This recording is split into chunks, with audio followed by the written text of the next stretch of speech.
वैसे मैम साहब, आज साहब नहीं दिख रहे, कहीं गए हैं क्या बाहर? नहीं, और आज के बाद ना वो तुझे यहाँ पे दिखेंगे भी नहीं, क्यों मैम साहब? क्योंकि मैंने ना उसे घर से बाहर निकाल दिया इसीलिए। क्या मैम साहब, कैसा मजाक कर रही हो सुबह सुबह? मजाक? भला मैं क्यों मजाक करने लगी तुझसे? हाँ, निकाल दिया तो निकाल दिया ना। मैम साहब, पर आपने साहब को घर से क्यों निकाल दिया? क्यों निकाल दिया? मुझे ना उसे बहुत पहले ही निकाल देना चाहिए था।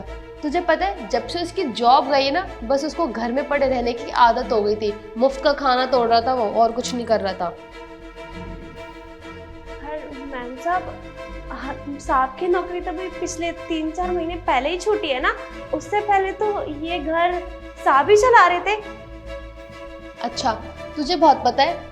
ठीक है, 2-3 महीने पहले भी छूटी है तो जॉब देखे, जॉब करे ना। मेरे पैसों पर क्यों पल रहा है? मुझे कितना कुछ करना होता है यार, अपने खर्चे भी देखने होते हैं, घर का रेंट भी देना होता है, राशन है, पानी है, बहुत सारी चीजें होती है। सब मैं अकेले करूंगी क्या? उसका कोई फर्ज नहीं बनता। 24 घंटे ये कर दो वो कर दो, और कुछ नहीं तो उसके खर्चे ही उठा लो। फिर बस यही रह गया मेरे लिए। तो मेरे अपने खर्चे नहीं उठाने होते क्या मेरे को?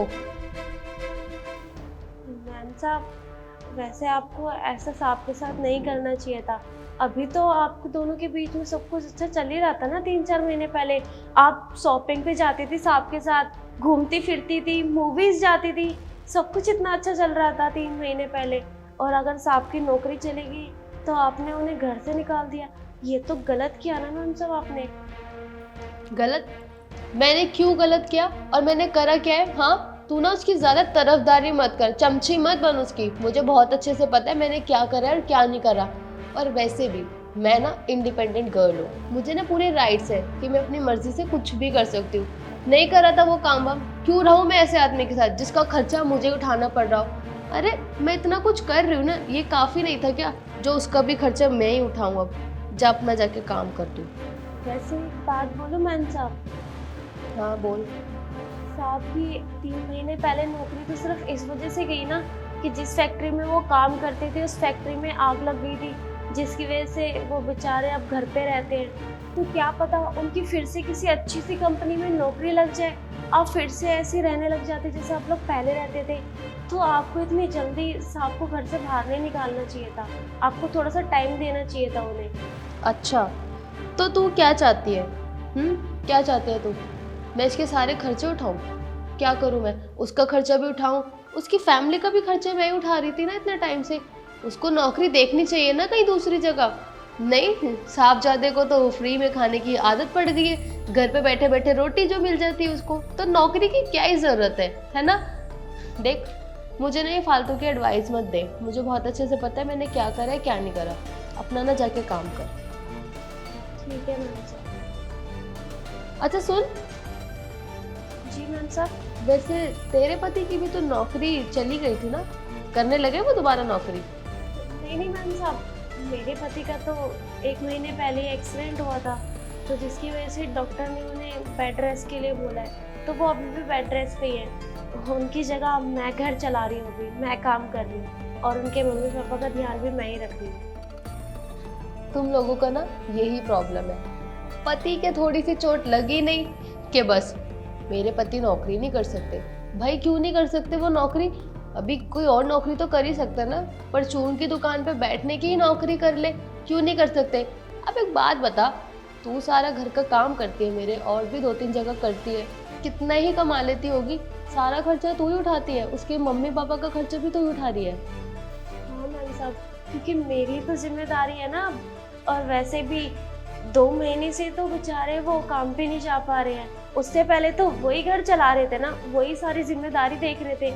तो मेरा तो इतना तो फर्ज बनता ही है ना कि अगर वो किसी मुसीबत में है तो मैं उनका हाथ बटाऊं। और वैसे भी ज़्यादा टाइम की तो बात है नहीं, जैसे ही वो ठीक हो जाएंगे मैं फिर से घर पे रहूंगी और वो काम करेंगे। तब तक के लिए मैं उनके घर वालों का और उनका एक हाथ तो बन ही सकती हूँ ना, मैं उन्हें सपोर्ट तो कर ही सकती हूँ ना। मेरा इतना तो फर्ज बनता है। देख, मैं ना तुझे यही समझाऊंगी कि फालतू की ना अपनी लाइफ मत खराब कर उसके चक्कर में। और क्या पता वो ठीक ना हो और सारी जिंदगी तुझे ही काम करना पड़े। तू अच्छी खासी दिखती है, इंडिपेंडेंट है, कहीं नौकरी देखना, तेरे को तो नौकरी इजीली मिल जाएगी, तुझे ये झाड़ू पोछा करने की भी ज़रूरत नहीं पड़ेगी फिर। देख मेरी बात मान, तू उसको छोड़ और उससे डाइवोर्स ले ले, अपना अकेले ज़िंदगी बिताना। और मैं तो ना बहुत खुश हूँ अकेले ज़िंदगी बिता के। फालतू के जो ये खर्चे हो रहे थे ना, वो अब नहीं हो रहे। मेरे पास मेरे पैसे भी बच जाते हैं और मेरी अच्छी खासी शॉपिंग भी हो जाती है। कम से कम मैं उस सरदर्दी से तो बच गई, उसके भी खर्चे और उसके मम्मी पापा के भी खर्चे। बहुत फालतू का खर्चा हो रहा था। अब भी तो तेरे बेबी भी नहीं है ना शायद, तो तेरे लिए तो बहुत अच्छा है। फालतू के चक्करों में मत पड़, छोड़ दे उसको, कुछ नहीं होने वाला उसका।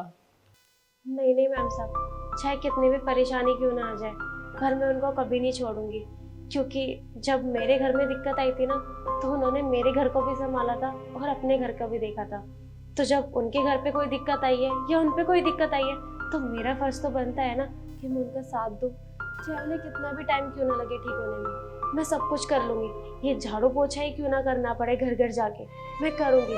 2 घर की जगह मैं 4 घर में कर लूँगी, पर मैं उनका साथ कभी नहीं छोड़ूंगी। और ये क्या बोला आपने, डी डी डाइवोर्स। हाँ, ये तो अंग्रेजों के शब्द है ना, ये सब हमारे यहाँ कहाँ होता है। ये तलाक लेने से पहले ना हमारे यहाँ 100 बार सोचना पड़ता है। हम लोग तो इंसानों से अपना घर नहीं तोड़ते, क्योंकि हमें पता है अगर हमारे माँ बाप ने हमारी शादी कर दी तो हमें पूरी जिंदगी उसी घर में निकालनी है, चाहे वो कैसे भी निकले। और क्या बोल रहे थे आप, लड़की इंडिपेंडेंट। हाँ, आत्मनिर्भर हमारे में यही होता है। और वो तो मैं हूँ ना, मैं घर चला रही हूँ, चाहे मैं कैसे भी चलाऊँ, पर मैं अपने पति का साथ हमेशा दूंगी। मैं कभी भी उनका साथ नहीं छोड़ूंगी। और आपको मैम साहब एक बात बताऊँ, जब मैं शादी करके अपने पति के घर में आई थी ना, तो मुझे कुछ नहीं आता था। ये झाड़ू पोछा बर्तन कुछ भी नहीं, यहाँ तक कि मैं तो पढ़ी लिखी भी नहीं थी इतनी। तो मेरे ससुराल वालों ने मुझे सब कुछ सिखाया, झाड़ू पोछा बर्तन। और मेरे पति ने मुझे बहुत सपोर्ट किया, मुझे बोला कि अगर तू पढ़ना चाहती है तो तू आगे पढ़, मैं तुझे पढ़ाऊंगा, कभी भी किसी चीज में पीछे मत हटियो, हमेशा आगे बढ़ के रहियो। तो जब उन्होंने मेरा इतना साथ दिया, तो उनकी छोटी सी मुसीबत में मैं उनका साथ कैसे छोड़ सकती हूँ। मैं उनका साथ कभी नहीं छोड़ूंगी, चाहे मुझे उनके लिए कुछ भी करना पड़े। और मैम साहब आपसे एक बात बोलूं, साहब ना बहुत अच्छे हैं, वो आपसे बहुत प्यार करते हैं। आपकी खुशी के लिए वो सब कुछ करते थे, इतना कमाते थे ताकि आपके सारे शौक पूरे हो सके, आप सब कुछ कर सके। और जब उनकी नौकरी चली गई तो आपने उनको ही निकाल दिया घर से। आपने बहुत गलत किया। आप मेरी बात माने तो साहब को वापस बुला लें, क्योंकि मेरे पति है ना, चाहे बहुत कम कमाते हो, पर उन्होंने कभी भी ना मुझे किसी भी चीज़ की कमी नहीं होने दी। मैं अच्छे से समझ सकती हूँ हर एक चीज़ को कैसे मैनेज करना होता है। आप सोच भी नहीं सकती साहब के ऊपर कैसे बीत रही होगी कि आपने भी उनका साथ नहीं दिया। मैम साहब प्लीज़ साहब को वापस घर पे बुला लें, मैं चलती हूँ। सुनो, थैंक यू सो मच। आज तुमने मेरी आंखें खोल दी। और शायद तुमने ठीक ही कहा कि पति पत्नी का फर्ज होता है कि एक दूसरे का साथ दें। जब पत्नी को उसकी ज़रूरत हो तो उसके पति को साथ देना चाहिए, और जब पति को पत्नी की ज़रूरत हो तो उसको साथ देना चाहिए। ये सब तो आता जाता रहता है। जॉब आज है कल नहीं है, क्या पता कल मेरी नौकरी चले जाए और मेरे पति मेरा साथ दे।